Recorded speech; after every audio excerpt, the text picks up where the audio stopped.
The Planning Commission, again, to reassert that we don't need Carolyn in this right now. It was brought up, I don't know if it was the last meeting, Amy brought up at the time before to the Planning Commission that for the Southwestern PA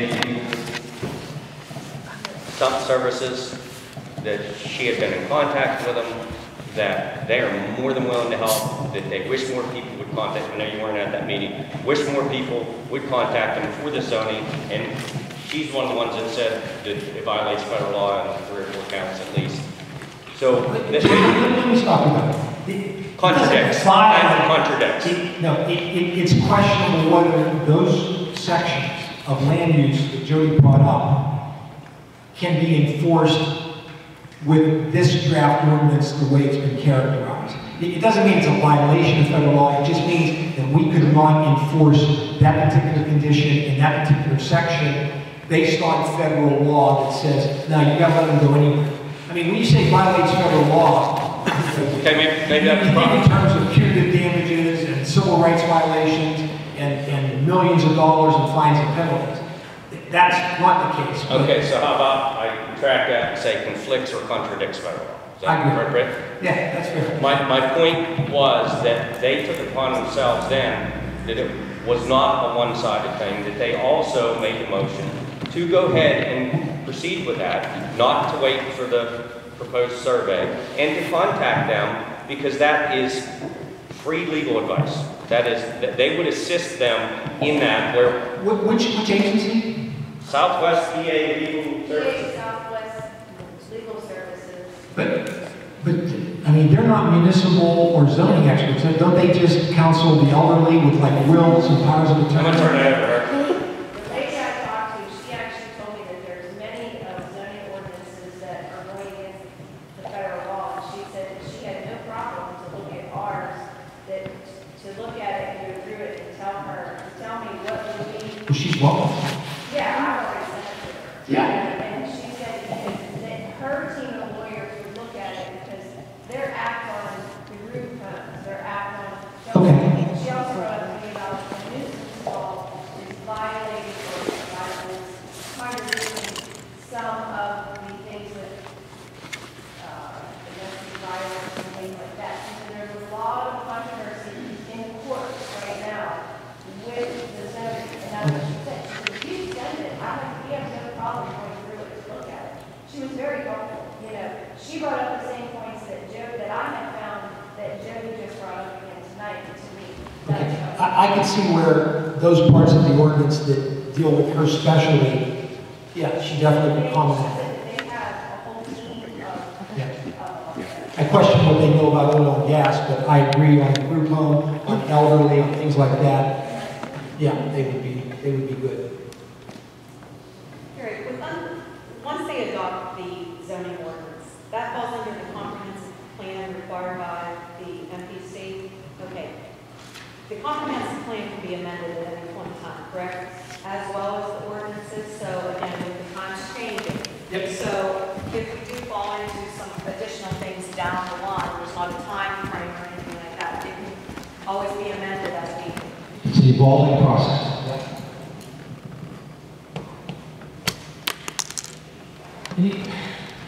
I'm almost done with the list.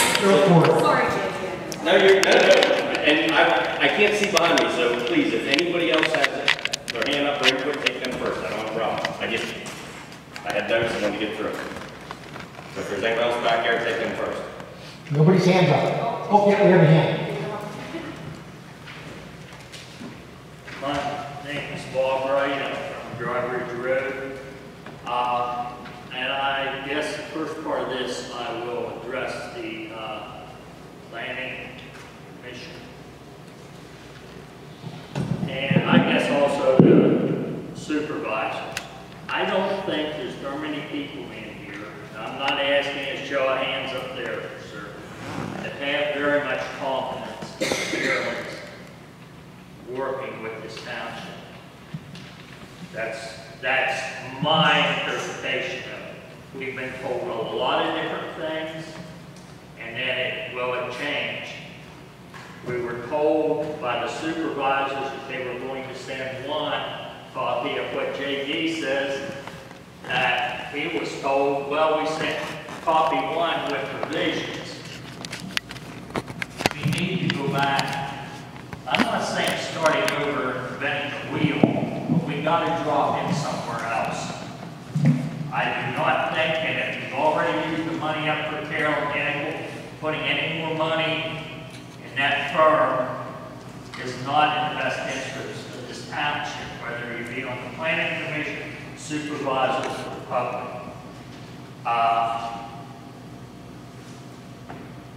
We were told, now, I guess here's one of the problems that I think I have, and I would hope these gentlemen and ladies over here in the planning commission, they had a meeting, everybody said it was a really productive meeting. They were going to send out surveys. The next thing that happens in the next township meeting is that it was voted that the supervisor says, no way. That doesn't strike you very good as a good rapport between it and just saying, you know, if you're going to sit them down at the table and say, we want to do this and here's why we want to. But when you start blowing the first thing they do out of the water, doesn't bode well for the rest of this. Thank you. JD? Oh, I'm sorry, you're back. My question, we talked a lot about agricultural tonight, we talked a lot about oil and gas, but it is my understanding that there's still provisions in the zone. Maybe I'm wrong, because I don't get to see it, I don't know what's changed, but do you still limit the size of the building that someone can build to be 100% of the building, largest building that they have, non-agricultural, and not talking about oil and gas? I did not repeat. All right, well, I'm asking somebody else. I'd like. I'm asking somebody else.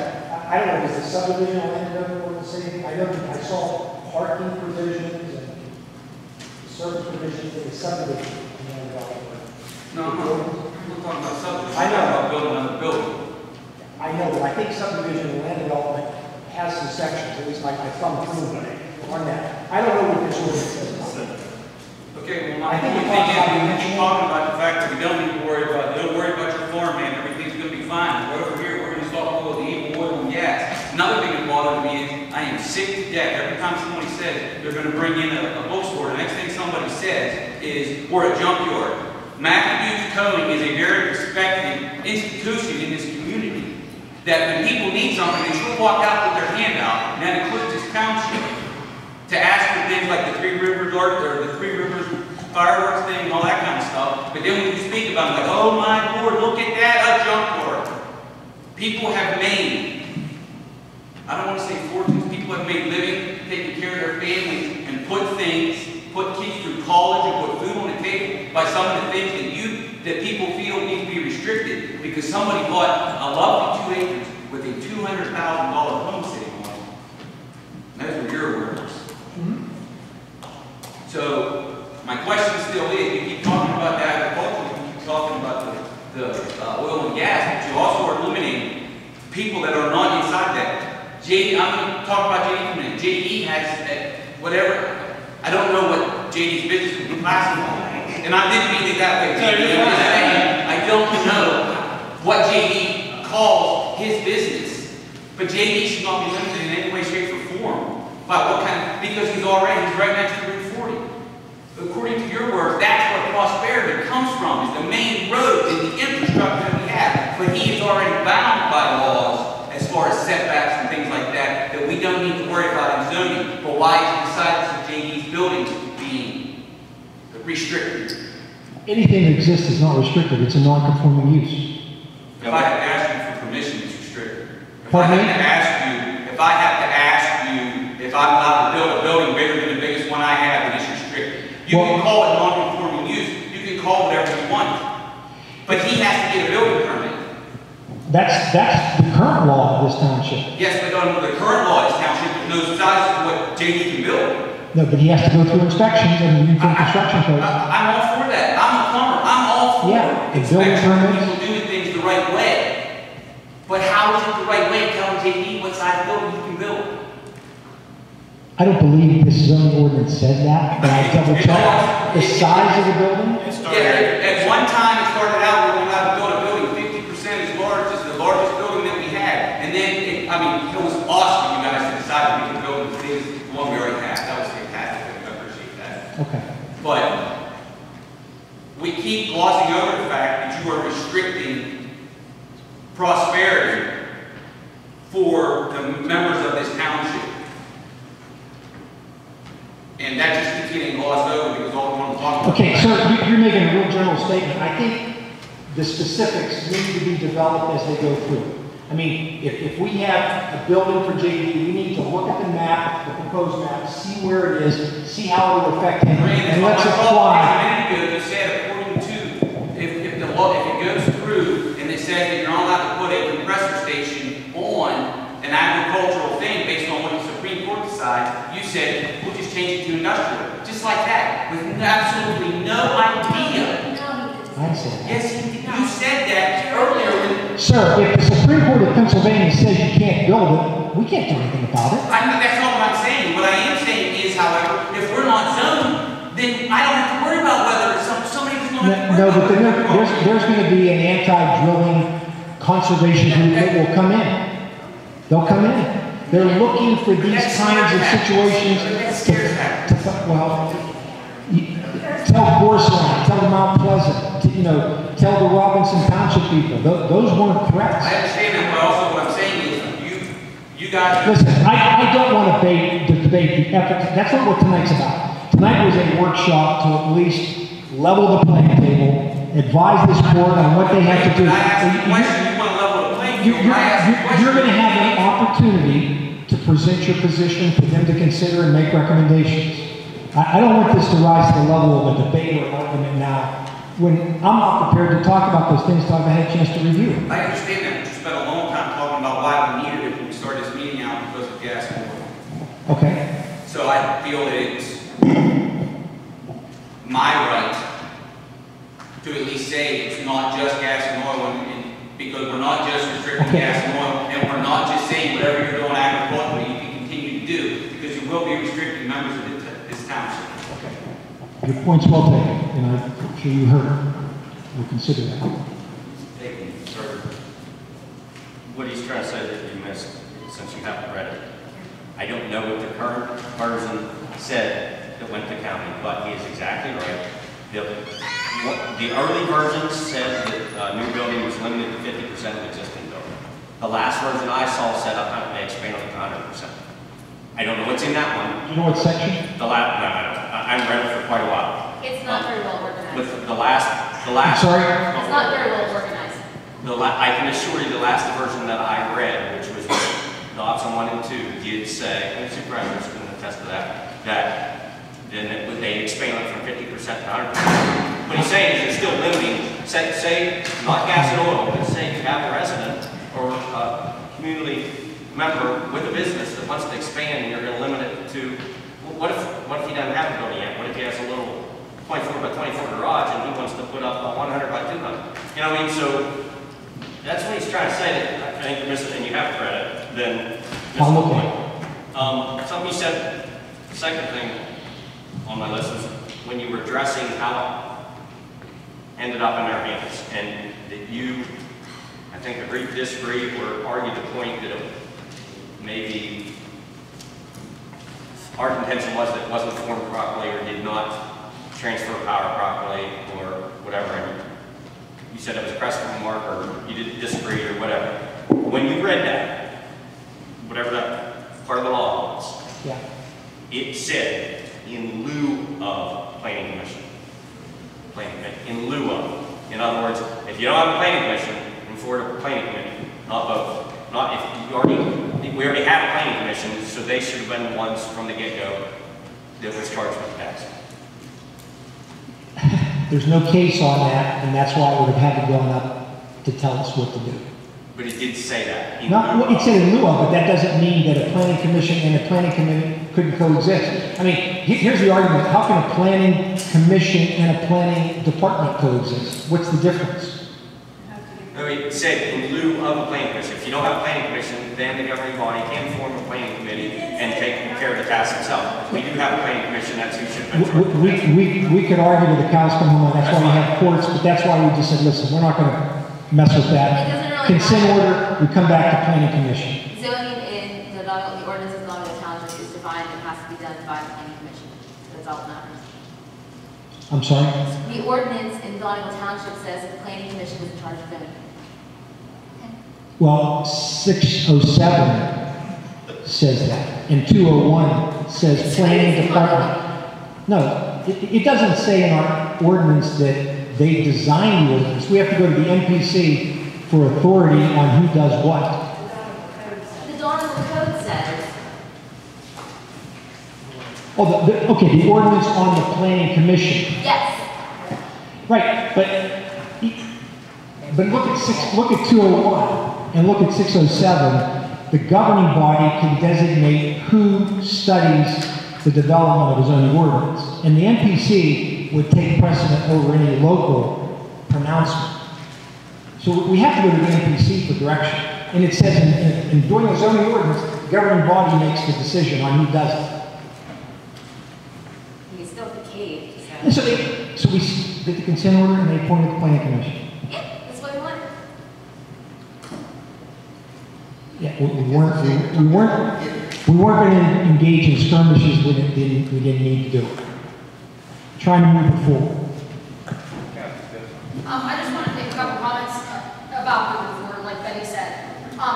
You had made comments that we needed the ordinance to protect taxpayers from, or for residents from, what hours of operation of oil and gas could work, and their truck access, and things like that. But my question is, and I want to make a statement to the planning commission about moving forward with this. If I'm a taxpayer in Donegal Township, and I don't want to be inconvenienced with the lights, the trucks, the noise, I'm not going to sign a lease with any of the gas companies. So when they come within so many feet of my property, which you said yourself, there's already setbacks for these gas and oil companies, that they're not allowed to be so far from properties and water and all that stuff. So they say, well, you know what, I want to put this, I want to drill this well out on Dry Ridge. Oh, well, this taxpayer never signed a lease with me because he didn't want the inconvenience. That's going to restrict them, right? So I don't understand why you're trying to protect the taxpayers from the lights and the trucks whenever we acknowledged that was a possibility when we already went into these leases with our gas and oil industry. And when we signed our leases, we didn't go into that blindly. We had a wonderful group that organized Donegal Township with thousands of acres and said, listen, this is what could happen. They're going to drill on your properties. They're going to have these lights. There's going to be a lot of trucks. If you don't want any part of that, don't sign the lease. So I just want to make that point to the planning commission that if there's somebody in the township that doesn't want these inconveniences, it sounds pretty easy. Don't sign the lease with the gas companies. I mean, I'm with Betty. I don't understand why we're spending all this money and time to move forward whenever, like you said, the agricultural area is already protected. If I'm a taxpayer and don't want to be inconvenienced with that, I don't sign a lease with the gas companies. I just don't understand why, like Betty said, why you're moving forward when there's already all these, like you said, Columbia Gas has to fix the road. It's already in law. I just don't understand. Okay. Anything else? I just want to agree with JD on Carolyn. I was at that meeting, and she was asked about her wages, and she specifically said the $25,000 start to finish. So I don't know where she's coming up with the additional hourly per diem on all this. But she did say that at the meeting that she was asked. Well, the planning commission can decide among themselves whether or not you want to even invite her in. If you think that you can proceed to some type of workable draft with recommendations without her, that's up to you.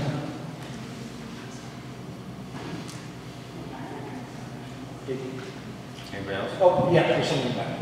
I was just wondering, we have several other townships that surround us that are very similar to ours.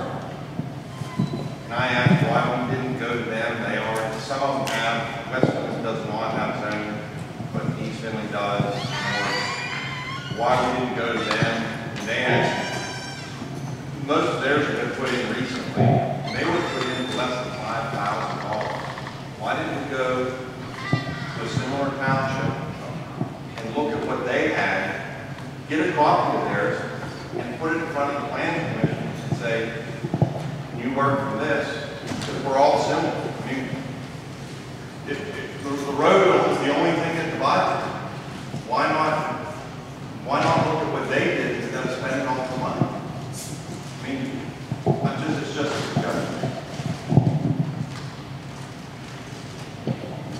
going to turn it back over to the supervisors to conclude their.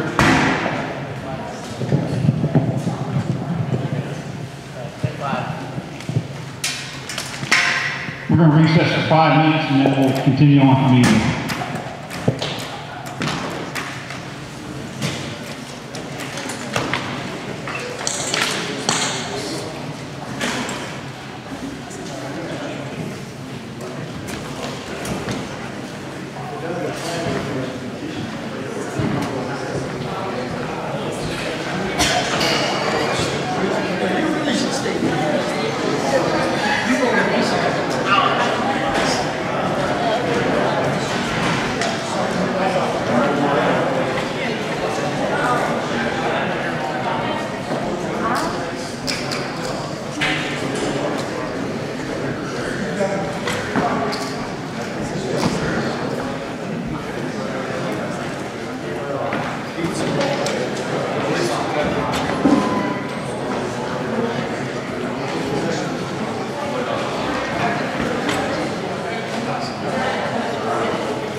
California on Saturday. I'm gonna drive back to Washington. Good street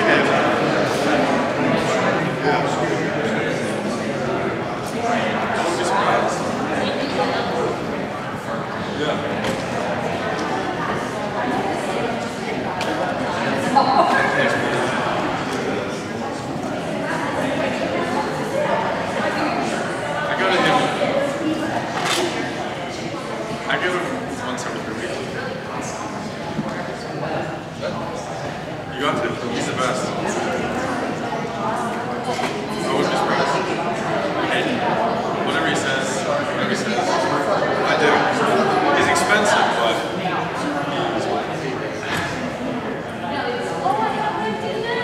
just think about everybody.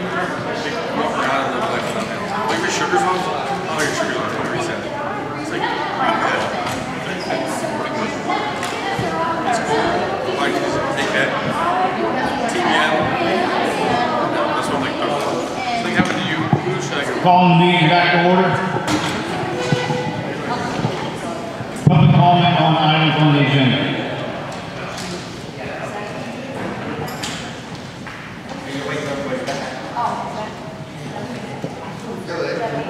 I think the planning commission left. Are they not coming back now? I think Gary said he was coming back. Yeah, because I asked Is there him. any public comment? On the agenda, right? Yep.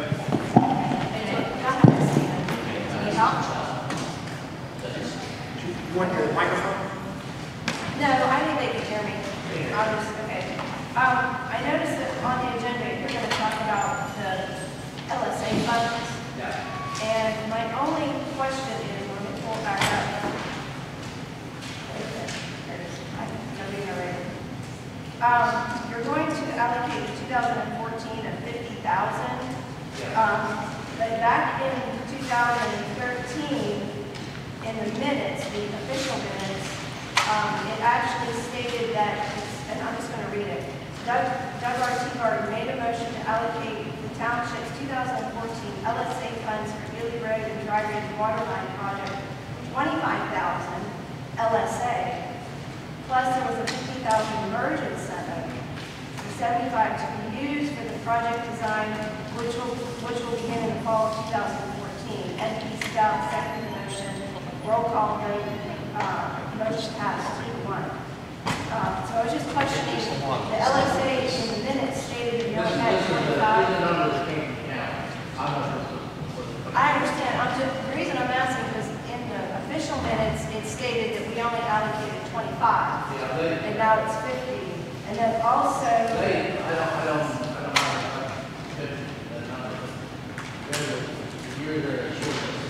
well, that's why in March of 2014, it said it should have been 80 that was to be used for the 5.5 miles. We don't have it, it's in the county thing.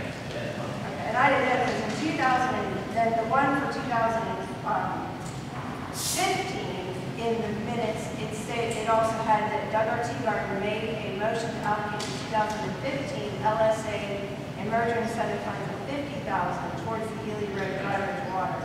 I'm just questioning the amount. I'm just questioning what the amounts were. Okay. These numbers, she called county, they called county, and the numbers they use. Okay, like I said, I'm just questioning the amount. That doesn't make them right, because they kind of didn't keep track of them all. Right. Well, like I said, I just was asking what was made in the motion before. That was my comment. Any other comment? Judge Ady. Is there anybody behind me taking the word? I'd ask, not on the agenda, also on the agenda, back to the zoning thing that I asked Gary a question in a break. Two things. I asked you about the land bank, if you could explain what you know about that to people. But first, going to what David said in your comparison for zoning, like if somebody builds a $200,000 house on a 2-acre parcel, and then you have John Smith wants to start a car business or repair business next to it.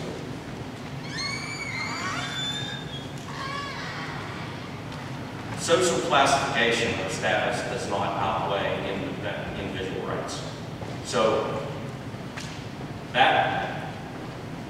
that guy that maybe has 3 or 4 kids to feed, that wants to open up auto repair business, or any kind of business, not specifically that, I want to say that because that's what you said, has just as many rights to do with what he chooses with his land as somebody that decides to build a $200,000 house and have his lawn groomed and landscaped and everything else. Somebody coming in and doing that, the landscape of this community is pretty much been status quo for a long time. You can come in and see it. There's a lot of houses that exceed that are a lot nicer than that in the community. There's a lot of